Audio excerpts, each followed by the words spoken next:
Hi guys, welcome to my channel authentic yoga by Pooja. आज मैं आप लोगों को कपालभाति प्राणायाम के बारे में बताऊंगी, जिसका अर्थ होता है कपाल अर्थात मस्तिष्क, ललाट, और भाति का अर्थ होता है शुद्धि, स्वच्छ करना।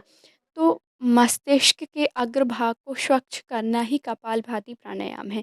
इसके लिए महर्षि घेरन और स्वात्माराम जी कहते हैं कि यह षटकर्म है और इसको आसन के पूर्व किया जाना चाहिए। महर्षि घेरन ने कपालभाति के 3 प्रकार बताए हैं: वातक्रम, वितक्रम और शीतक्रम। वातक्रम जो है वायु से किया जाता है और वितक्रम और शीतक्रम जो है जल के द्वारा किया जाता है। तो यहाँ पर हम वातक्रम कपालभाति करेंगे। कपालभाति प्राणायाम पीरियड और प्रेगनेंसी में नहीं करना चाहिए। इसके साथ ही हाई ब्लड प्रेशर और हार्निया की प्रॉब्लम हो तो उसको भी नहीं करना चाहिए। लेकिन हाई ब्लड प्रेशर में और हार्निया की प्रॉब्लम बहुत ही माइनर हो तो उसमें 1 सेकंड में एक बार बहुत कम आवृत्ति, उसमें भी मतलब 4 से 5 बार आप कर सकते हैं, कोई प्रॉब्लम नहीं होगी। और इसको यदि करने से आपको बेचैनी हो रही है तो आप इसको ना करें। इसके बाद इसका जो समय बोला गया है, मॉर्निंग में खाली पेट या फिर खाने के 4 घंटे बाद करना है, लेकिन रात्रि में यह वर्जित है, क्योंकि इससे माइंड जो होता है आपका ब्रेन वो एक्टिव हो जाता है और ब्रेन जब एक्टिव हो जाएगा तो आपको नींद ठीक से नहीं आएगी, तो इसीलिए इसको नहीं करना चाहिए। तो चलिए हम स्टार्ट करते हैं कपालभाति प्राणायाम और इसके लाभ जानेंगे कि इसके लाभ क्या होते हैं। तो सबसे पहले आप पद्मासन में बैठ जाइए या अर्ध पद्मासन, सुखासन, जिसमें भी आप कंफर्टेबल हों।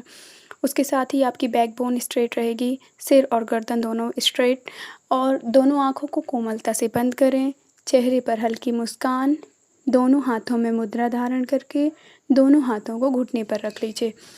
बंद आँखों से अपना ध्यान मस्तिष्क पे लेकर जाइए, मस्तिष्क के अग्रभाग में। उसके साथ ही अब हम 1 सेकेंड में एक बार की विधि से करेंगे, तो आपको सिर्फ श्वास बाहर करना है, छोड़ना है और पेट की मांसपेशियों को अंदर खींचना है, अर्थात नाभि को अंदर खींचना है। इसके बाद हम स्टार्ट करते हैं। तो चलिए।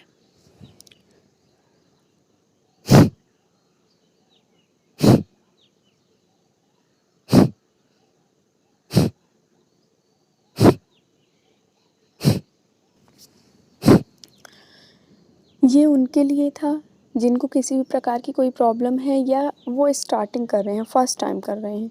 तो उनको क्या करना है कि 1 सेकेंड में 1 श्वास छोड़ी, तो इस प्रकार से 4 सेकेंड में 4 श्वास जब हमने छोड़ी तो वो 4 श्वास या 5 श्वास का एक चक्र आप बना लीजिए, एक चक्र हो जाएगा।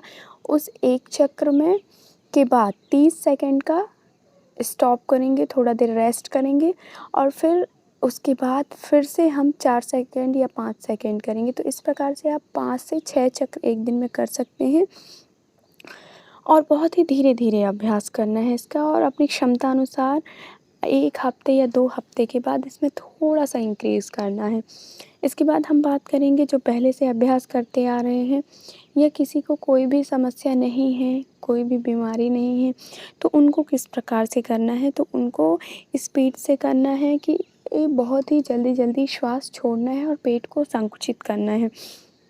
इसमें आपको 30-30 के स्पीड से जब आप करेंगे तो 30 बार गिनती करके करिएगा और उसका 1 चक्र होगा, 30 का 1 चक्र होगा, तो ऐसे 30-30 के 5 चक्र आप करिए।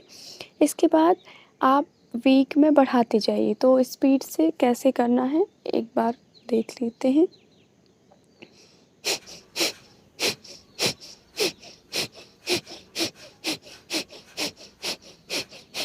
तो इस प्रकार से इसको लंबे समय तक अभ्यास करने से रक्त में ऑक्सीजन की मात्रा बढ़ जाती है और कार्बन डाइऑक्साइड की मात्रा कम हो जाती है, जिससे कि मस्तिष्क का जो आपका ब्रेन है वो बहुत ही एक्टिव हो जाता है और उसका जो कार्य करने की क्षमता है वो दुगनी हो जाती है, विचार शक्ति बढ़ जाती है। ये कफ दोषों का भी नाश करता है। उसके साथ ही ये लंग्स और रेस्पिरेटिव सिस्टम से रिलेटेड कोई प्रॉब्लम है तो उसको भी ठीक करता है। आपके श्वास नली में यदि कफ जमा होता है तो उसको हटाता है। इसके साथ ही यदि आपको किसी को दमा, अस्थमा, इसके ब्रोंकाइटिस और किसी को श्वास अधिक बढ़ रही हो तो उसको ठीक करता है। हार्ट प्रॉब्लम हो गई, आपकी स्टमक प्रॉब्लम हो गई, स्टमक में आपका देखें तो गैस्ट्रिक हो गया, कॉन्स्टिपेशन हो गया, इसके साथ किसी को खाना यदि ढंग से नहीं पच रहा है तो पाचन शक्ति इसकी बढ़ाता है जठराग्नि प्रदीप्त करके। पेट के एक्स्ट्रा फैट को हटाता है और आपके जो ईड़ा और पिंगला नाड़ी हैं उनको शुद्ध करता है। तो इस प्रकार से ये आपकी बॉडी पर वर्क करता है, तो आप इसको धीरे धीरे प्रैक्टिस करिए और उसके लाभ आप खुद ही देखिएगा। तो थैंक यू सो